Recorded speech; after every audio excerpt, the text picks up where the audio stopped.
everyone, welcome back to my channel. Today I'm going to do a video about my experience while transitioning. I started transitioning in high school on accident, and it was just because I noticed that my hair was the same straight as it was like when it was relaxed and when it was not relaxed. So I just stopped relaxing and I started straightening it because I wanted to grow out the front of my hair, and I really didn't know anything about healthy hair. That was the first time I ever went natural, but I had so much heat damage that it was unfair to say that my hair was natural because it was altered. My curl pattern was altered. And that's just my own definition of natural. Everyone has their own definition. So I, straighten my hair like once a week or twice a week. Sorry if you heard that slam. My door slammed because my window's open and it closed my door. So I used to straighten my hair like once a week or once every 2 weeks, and I would just do that instead of relax my hair.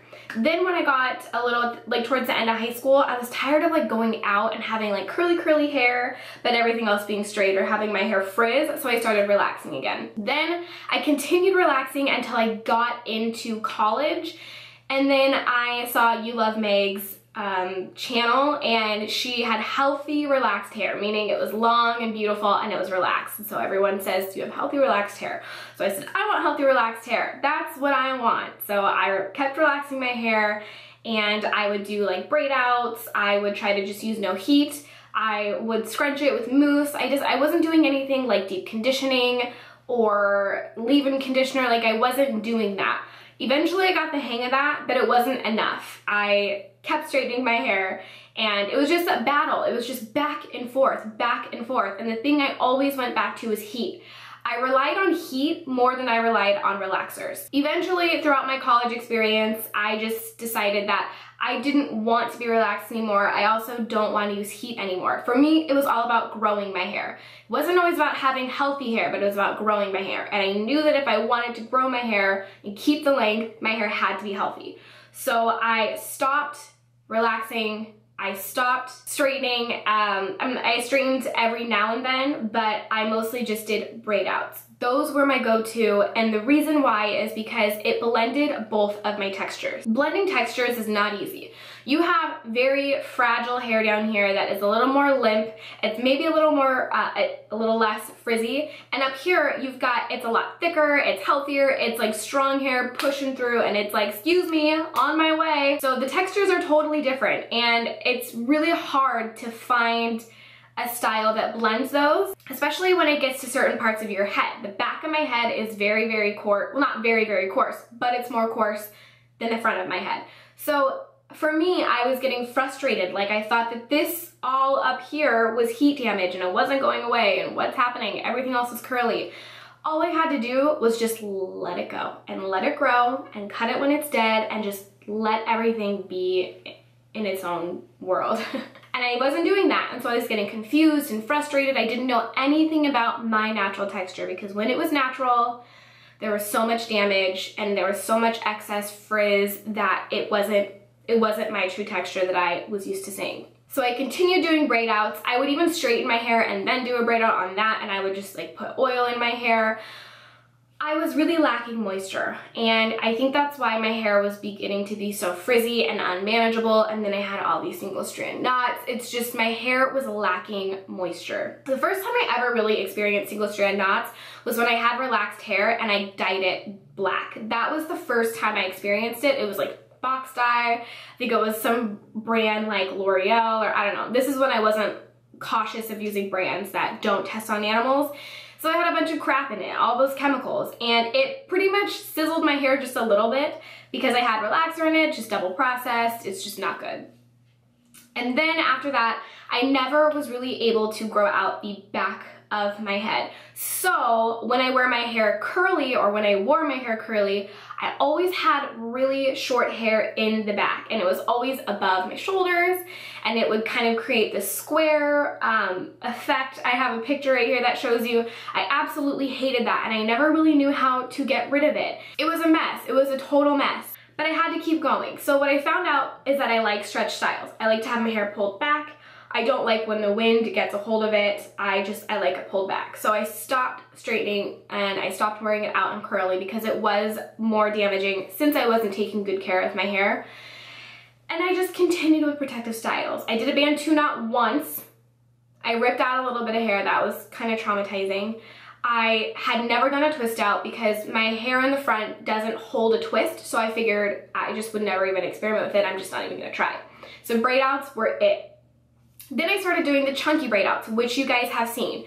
The minute I started doing chunky braid outs was the minute my hair started changing. And it's not because it was a chunky braid out, it's because I found a style that I liked that was low manipulation, that made my hair be left alone, and it gave my hair the ability to grow. By me not touching it, me not messing with it, no heat, no nothing. This is what I consider also a transitioning process because I'm getting rid of dead hair, heat damage and all that stuff, and I'm learning how to moisturize and seal all over again.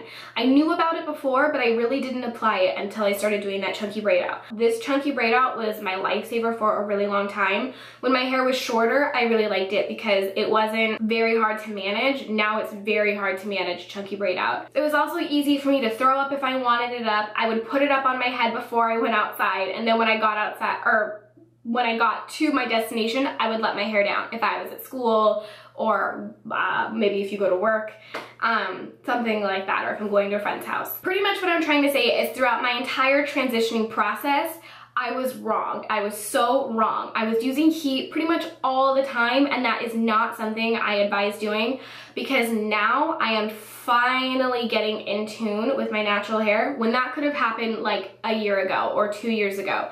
And instead, I was straightening my hair. So I had all this heat damage and I could have had this.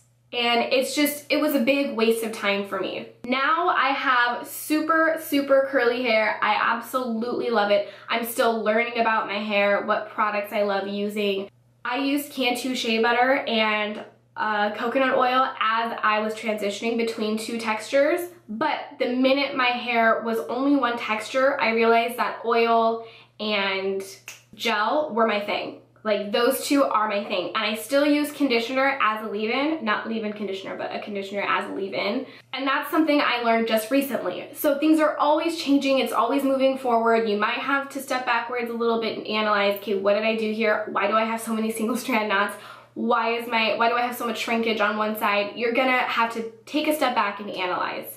I never did the big chop, and there's a part of me that wishes I would have because I've always wanted to experience really, really short hair. But just for me personally, I don't think I could have handled the frustration of not a TWA, not a teeny weeny afro, but just when it gets longer and it's just awkward.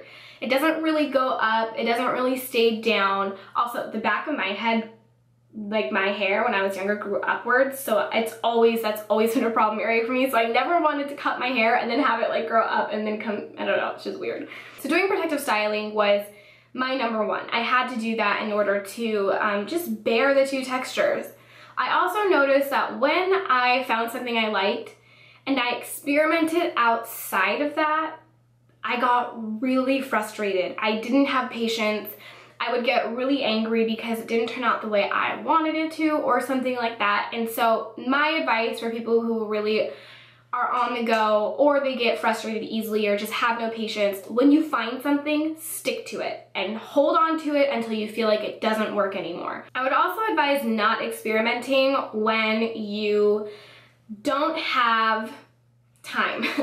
So if I'm gonna do a roller set, I know that's gonna take a long time to dry. If I wake up in the morning and my hair is still a little damp and I take the roller set out because I have to go to school, my hair frizzes and it loses shape, I'm gonna get frustrated with that style and I'm not gonna wanna try it again because it failed the first time, but because I didn't do it properly. So you have to allow time if you're going to experiment. If you're not going to allow any time, and like I said, you're frustrated or you're impatient or whatever it is, you get frustrated easily, then stick with what you know. It will save you and time will actually kind of go by quicker. This video was kind of all over the place, but I hope you understood where I'm going with it. I had to do protective styling just to blend two textures and to just let myself not be frustrated because, like I said, I get so irritated easily when it comes to my hair. I hope you guys enjoyed this video. I hope it was helpful. Please put any questions you have down below so that I can answer you if there's something that I just didn't get to in this video that you sort of wish I would have touched on. Just make sure that I'm actually able to respond to your comment if you want a response.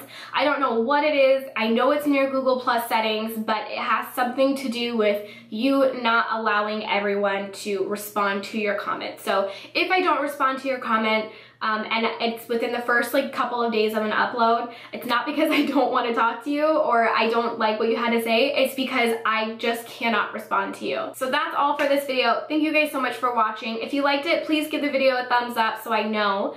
Don't forget to comment down below like I said. Subscribe if you're not already subscribed, and I will see you in my next video. Bye guys.